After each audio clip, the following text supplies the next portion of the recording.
We got some news for you today. We're going to recap what happened for AEW's countdown to All In Texas. We're going to talk about what was discussed. We're going to see what's going on there. We got some news from Wrestling Observer Radio discussing WWE's storylines. We're going to be discussing some praise that Wrestling Observer Radio is actually giving to WWE because this is some good stuff. You very rarely hear them talk good about WWE.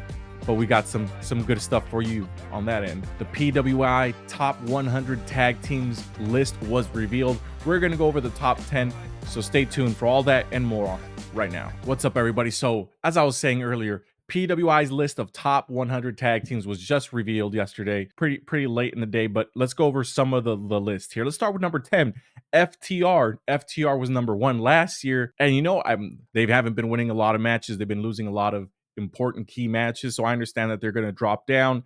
To me, they're still one of the best tag teams out there, but they got to get some more wins. They got to get some more TV time, I think. 2023 was definitely the year of FTR, but this 2024 definitely wasn't it. Cash Wheeler had some legal issues that kept him out of AEW. FTR gun, whatever you want to call him, as well as just not wrestling because of the North Carolina hurricane. So props to them. They still come in at number 10.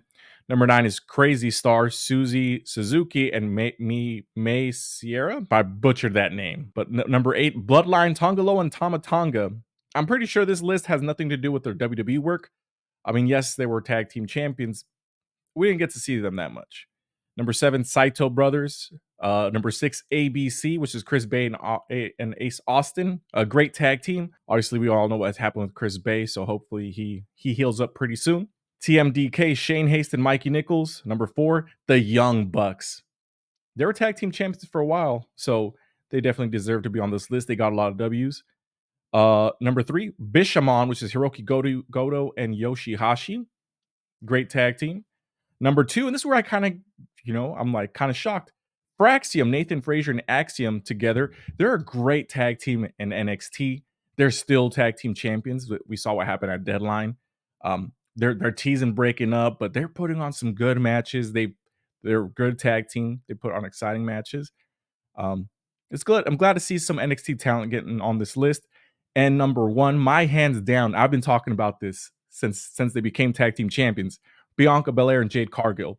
They have single-handedly brought up the entire women's tag team division in WWE. Them, Damage Control, the Unholy Union, the Party Girls, which is Katana Chance and Kaden Carter.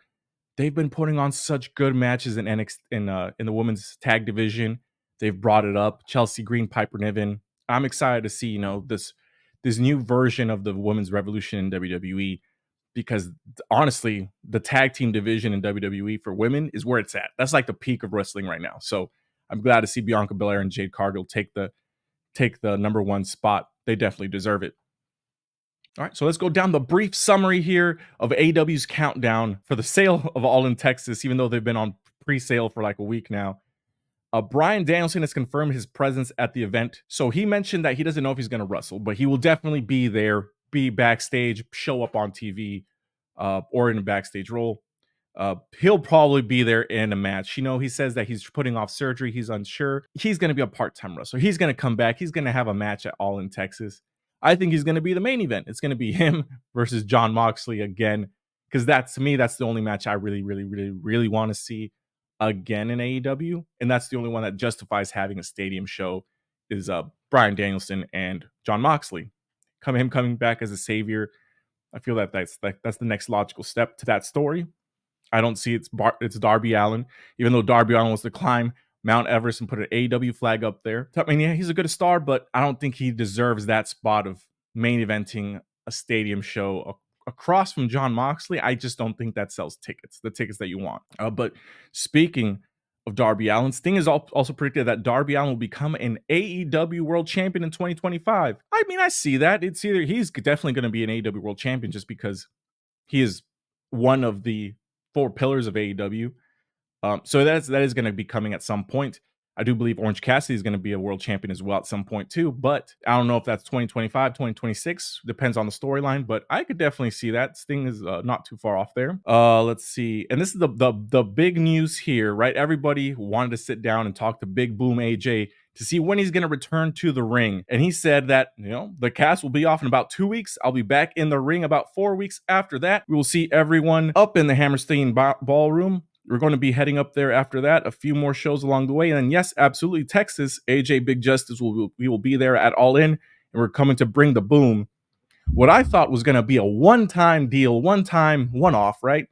He looks like he's going to be in AEW for a hot minute. So what does that mean? I mean, I think we saw Paul Walter Hauser trying to get back in the ring. Big Boom AJ is going to be, looks like a recurring star on AEW.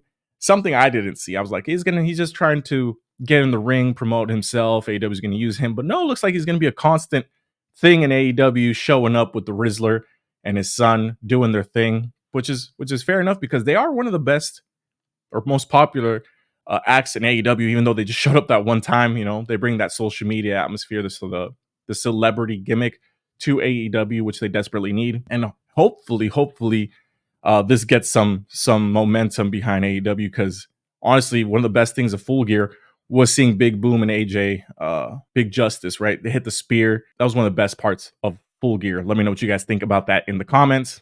Also want to take a moment to tell you guys about our live stream, me and Adrian's live stream. We're live Mondays, Wednesdays, Fridays, right after wrestling, right after Raw, right after Dynamite, right after SmackDown, and after major pay-per-views, WWE, AEW. We'll be there to live stream with you after the show, doing a live post show.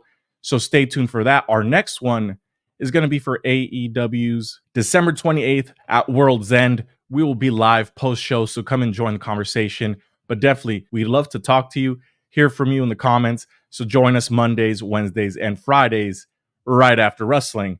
Dave Meltzer had some nice things to say about WWE for once, and this is directly from the Wrestling Observer Radio. One of the things I really like about this current WWE is when these guys do these matches and they can do face versus face, heel versus heel, whatever. It's like they have a real good story and there's enough reality to the story that you can buy it. When Rollins is going out there and it's like, I get why you hate Punk. Some people hate him. Some people love him. It's cool. Same with Drew McIntyre. That's the key. Don't be scripting bullshit. Script reality and enough reality to where people can sink their teeth into it. And that's what Seth and Punk both did on this show. The New Day did it as well to a degree. A lot of the non-wrestling aspects of the show were very good. And most of the time have been as of late. Yes, I'm glad that he is finally acknowledging why WWE has been firing on all cylinders. The enhanced focus on the women's division, the great storylines that are reality based, everything that people wanted from AEW is what they're getting from WWE right now. And, this is definitely a different WWE from when Vince McMahon was around, but we're all here for it. We love it. We love the New Day storyline. We love Sami Zayn. We love Drew McIntyre. We love the Bloodline storyline. CM Punk's favor.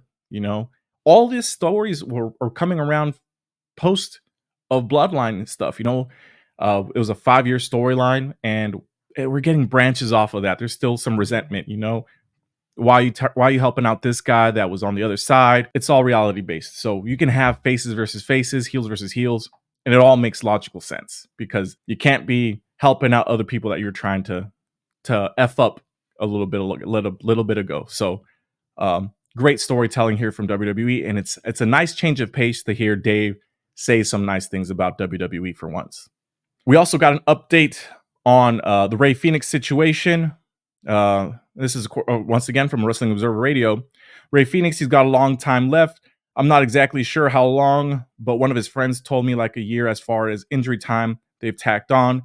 And obviously he wants to go to WWE and he can't go. So, that's basically some news we already knew. They tacked on injury time. When I did my calculations, I was thinking about 7, 9, maybe 10 months, depending on the injuries. I know he was out for 7 months, out for 2 months, so I went to 9 months. But there might be some things we don't know about, so it could be as close to a year. So it's going to be a while before we see Rey Fenix in the WWE, at least unless something changes. But we'll see where this goes, you know? But if you want some information on Penta's return to wrestling television, I got all the information for you. Just click this video right here.